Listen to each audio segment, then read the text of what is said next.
idol, good afternoon.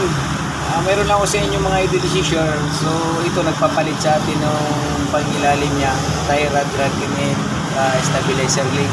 So nagiging issue ni boss sa kanyang kotse, Toyota Vios 2016 model is may kalampag siya, lagatok, at saka may clearance yung gulong niya pagka ginalaw mo ng ganun. So ang naging problema sa kanya mga idol, yun nga, tie rod, and stabilizer, palitin na siya. So ito papakita ko sa inyo mga idol, yung mga ganitong bago kasi ito i-align, so kailangan palitan nyo muna itong mga to. Kasi hindi nila i-align ng aligner na hindi nyo pa napapalitan. So ito yun mga idol, tie rod, ito yung tie rod nya. So ito yung stabilizer link. Yan. Ito yung mga pinalitan namin. Ito yung rack and stabilizer link. Tsaka tie rod. So yan yung mga idol yung naging problema nung kanyang sasakyan ni boss. Hindi na siya, pag pinapatakbo niya, so hindi na siya pantay yung kanyang clearance ng manibela. Dahil dito sa tie rod niya tsaka sa rack end.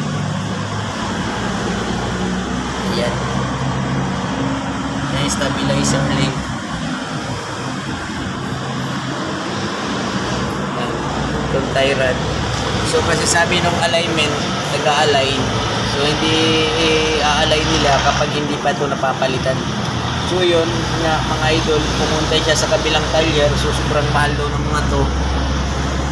Aros, grabe ang presyo. So nag-decide kami na siya nang bumili ng parts.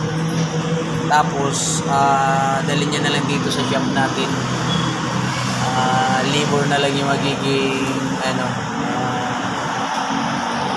problema niya. So dito lang kami mga idol sa Centennial Road, Kawit. So ang kaharap namin dito Shell kami service center. Gumagawa tayo ng mga pang-under chassis, pangilalim ng sasakyan. Kahit anong sasakyan naman mga idol, so ginagawa natin. Basta ang problems yung mga lahat naman, suspension, wheel bearing, yan, transmission. So gumagawa tayo ng mga idol. So ilang kung kailangan yung mga idol, pre-check up naman tayo mga boss, dalhin nyo lang dito. Harap kami ng Geely Motors na kasa ng sasakyan.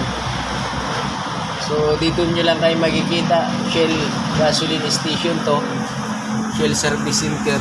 So pre-check up naman tayo. Pwede na naman natin check upin kung ano ang mga problema. So yan lang mga idol, pinakita ko lang sa inyo. Yan mga ginagawa natin, mga pang-under chassis. Yan, mga brake pads. So ilang mga idol,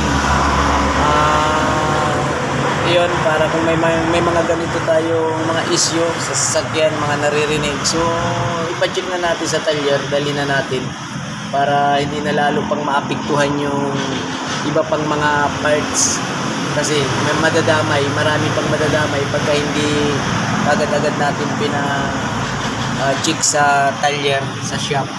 So yun lang, may mga ganitong mga nararamdaman mga boss, mga idol, so dali nyo na kaagad sa malapit na talyer. Pwede naman dito sa amin.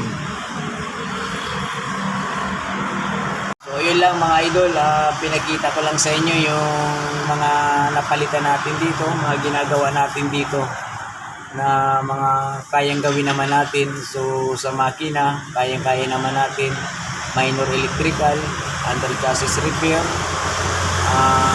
sa engine repair, yun lang, oil change, PMS, yun mga ginagawa natin dito. So yung mga oil naman dito natin, garantisado, fully synthetic, semi, at saka yung special, mga pang diesel meron tayo, lahat naman ng oil filter, available dito yan sa atin mga idol, mga boss. Nandito lahat yan, garantisado yung langis ng Shell. So napakaganda, lalong nililinis niya yung loob ng makina, wala siyang gaanong carbon deposit. kahit na matagal lang tayo sa change oil, so hindi siya nagtututong sa loob ng makina. So hindi siya kagaya mga idol ng ibang langis na nag-iiwan siya ng carbon deposit. So hindi naman natin sinisiraan yung mga ibang produkto. Yun lang, inaano lang natin yung kalidad ng ating produkto, ng Shell oil. So yun lang mga idol, thank you. So sana puntahan nyo kami dito sa aming shop, Shell Kawit Centennial. Harap kami ng Geely Motors mga idol.